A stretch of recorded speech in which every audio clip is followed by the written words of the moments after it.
Tere, mina olen Rasmus Kaljärv. Olen 30-aastane.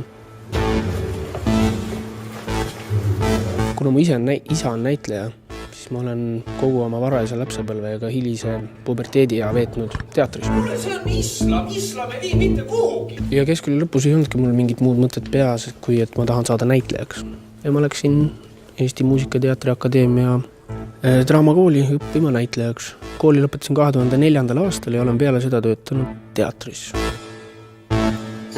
Nüüd viimase paari aastaga oleme me oma teatriga, kus me praegu viibime, murdnud ennast välja Eestist Euroopa lavadele.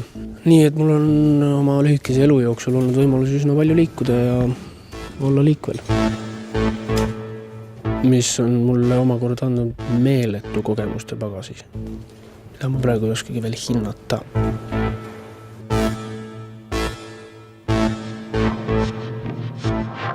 Ma arvan, et majanduskriis, mis praegu laastab Euroopat ja kogu maailma, lööb kõige valusamalt just noori inimesi. Sest ma näen, et on peale kasvamas põlvkond, kes hakkavad käega lööma, kellel on lootusetuse tunne. Noored inimesed, kes on lõpetanud ülikooli, kellel on hea haridus, kõrgharidus, aga neil ei ole tööd.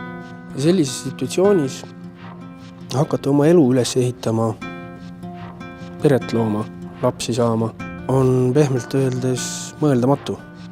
Ja siin ma arvan ongi oluline olla ise teotahteline, optimistlik ja püüda väljapoole, reisida ringi, tutvuda uute inimestega.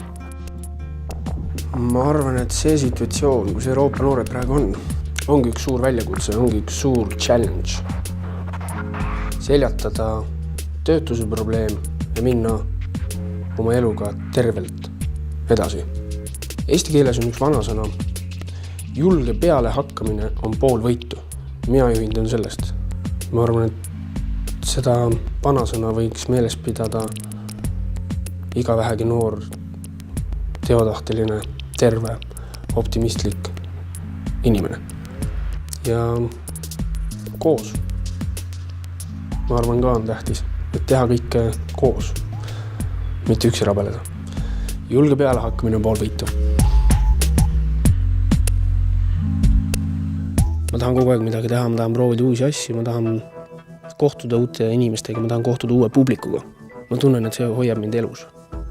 Ärksana. See teeb mu tuju heaks. Ja ma arvan, et sellepärast võiksid kõik noored leida endas selle jõu, et seada enda ette uusi ülesandeid, uusi challenge'id ja neid ületada. Sest ma arvan, et siis tunnete teie ka ennast ärksana, elus ja rõõmsana.